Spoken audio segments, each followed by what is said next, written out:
Boa noite, pessoal. Eu me chamo Juliana e hoje eu vou apresentar o trabalho sobre a neurofisiologia do sono e os aspectos farmacoterapêuticos dos seus transtornos junto com a Fernanda e com a Mariana. Então, a gente pode começar introduzindo, dizendo que o sono é uma atividade cerebral que ocorre de forma regular e é caracterizado por alterações na consciência. Dentro dessas alterações, a gente pode citar a sensibilidade relacionada aos estímulos ambientais. É importante lembrar que a função do sono ainda não é totalmente compreendida, mas em algumas hipóteses sugerem que ele está relacionado à conservação de energia, à aprendizado e memória, à restauração celular, entre outras. E dentro desse artigo também a gente vai falar um pouquinho sobre a importância do hipotálamo e do sistema reticular ativador ascendente no controle do sono. Vamos explicar também um pouquinho sobre o sono vigília, que é um estado ativo complexo no nosso cérebro.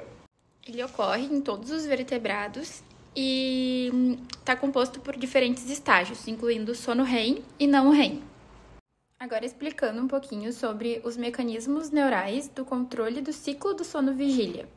Então, o ciclo sono-vigília, ele é controlado pelo ritmo cardíaco, que por sua vez é influenciado pela luz do ambiente, durante o dia, e pela melatonina durante a noite.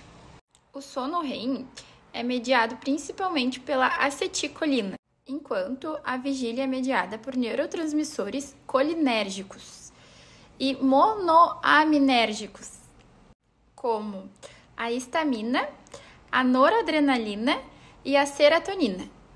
E todas essas palavras difíceis querem dizer que a vigília prolongada aumenta a concentração de adenosina no cérebro, o que leva à sonolência e à pressão para o sono. E com isso, o sono é iniciado pela ativação do núcleo pré-óptico, que por sua vez inibe as regiões ligadas à vigília.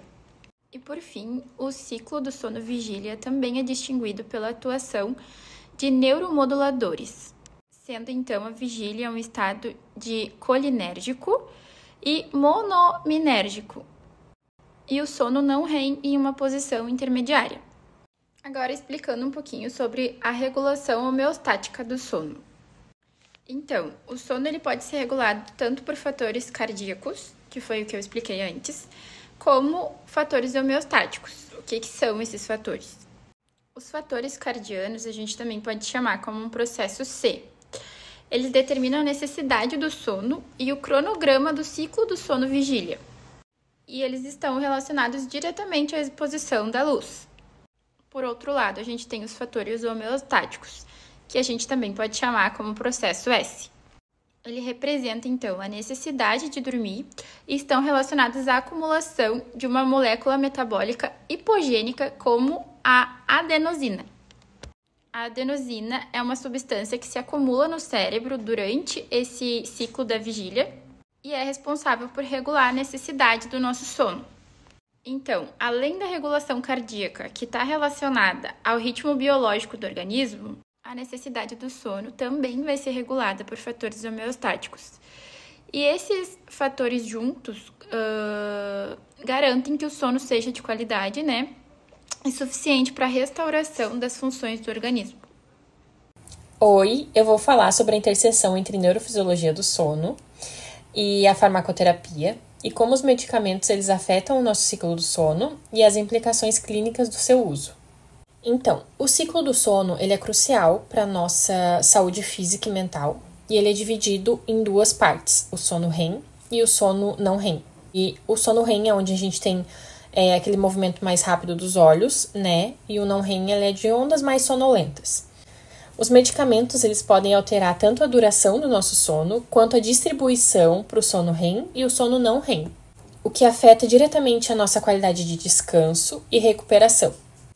As substâncias farmacêuticas elas atuam de várias formas nos nossos neurotransmissores que fazem a regulação do sono, como a serotonina, dopamina e GABA.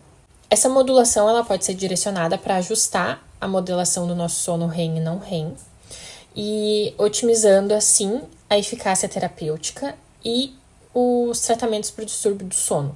Os neurotransmissores eles possuem papel importantíssimo na manutenção e na indução do sono, como por exemplo o GABA, que é super importante como mediador da sonolência. Enquanto a noradrenalina, ela regula a vigília. Compreender como esses neurotransmissores reagem e interagem entre si pode nos ajudar, né, a diminuir o uso do medicamento com o uso da terapia e trazer, assim, menos efeitos colaterais para o dia a dia. Os distúrbios como insônia e apneia do sono afetam bastante pessoas e o uso da medicação, ela pode ser, sim, importante, né, somado junto com a terapia, especialmente quando a gente trabalha com abordagens que possam melhorar significativamente os resultados clínicos e a qualidade da vida dos pacientes para não trazer tantos efeitos colaterais como eu já comentei antes. Enquanto os medicamentos podem proporcionar um alívio imediato, as abordagens não farmacológicas, como por exemplo mudança no estilo de vida, atividade física, a terapia focada, né, para o sono, a higiene do sono, elas são essenciais, né, para esse tratamento a longo prazo, o que a medicação às vezes não traz. E a combinação das duas abordagens, talvez da medicação junto com a terapia, ela pode maximizar os resultados terapêuticos e minimizar os efeitos colaterais que a medicação traz. Então, para finalizar, a gente sabe que o nosso sono ele passa por 4 estágios, né, que o sono REM e o não REM. Tá entre o estágio 1 e o 2, que ele é leve e moderado, ele prepara o nosso corpo para um sono mais profundo.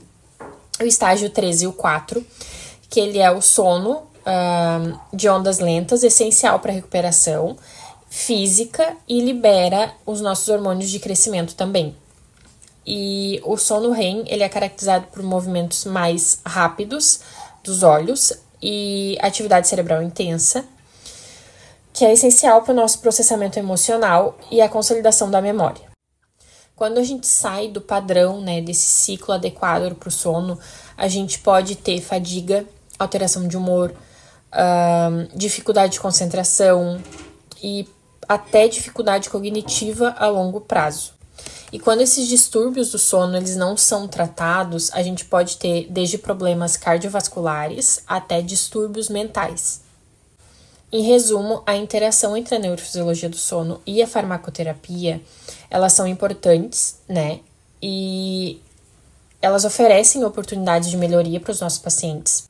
E quando a gente explora esses medicamentos e busca causa, efeito da doença em si, né, do problema, da questão do sono, a gente pode considerar que são consequências e tratar clinicamente, pode sim, né, utilizar a questão do medicamento a nosso favor dentro da terapia, para que assim a gente possa desenvolver tratamentos mais eficazes e mais assertivos para os nossos pacientes e para a questão do distúrbio do sono.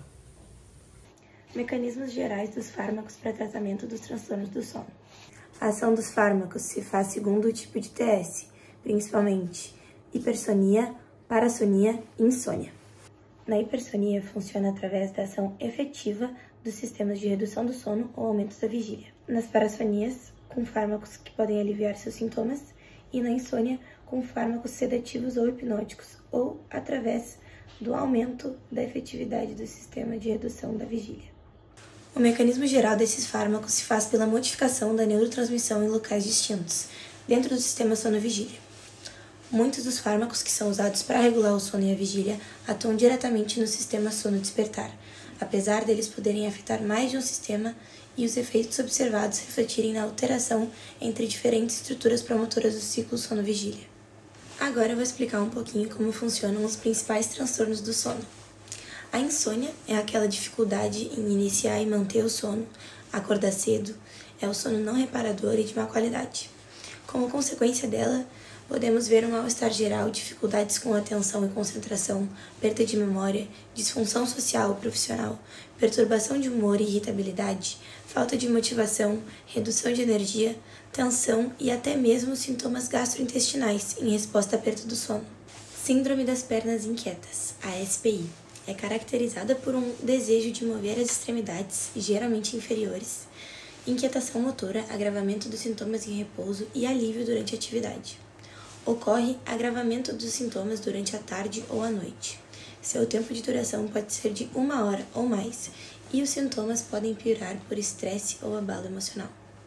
A sonolência excessiva consiste em cochilos diurnos que não aliviam a sonolência, dificuldade de acordar de um longo sono, onde o indivíduo pode se sentir confuso ou desorientado e sente necessidade de dormir durante o dia, mesmo durante o trabalho, ou uma refeição ou uma conversa. Também ocorre um aumento da necessidade do sono acima de 14 horas por dia. A narcolepsia é um distúrbio do sono caracterizado pela sonolência excessiva durante o dia ou episódios recorrentes e incontroláveis de sono durante as horas normais da vigília, geralmente com episódios súbitos e temporários de fraqueza muscular, que seria a cataplexia, e outros sintomas também incluem a paralisia do sono, sonhos realistas, alucinações ao adormecer ou acordar de um sono.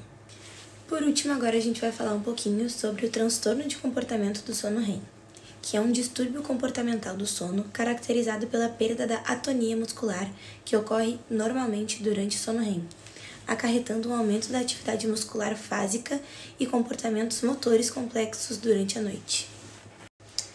E para concluir o nosso vídeo informativo sobre a neurofisiologia do sono e aspectos farmacoterapêuticos, acho importante reforçar que os estados de sono-vigília são resultantes de mecanismos ativos que envolvem várias estruturas anatômicas e neurotransmissores.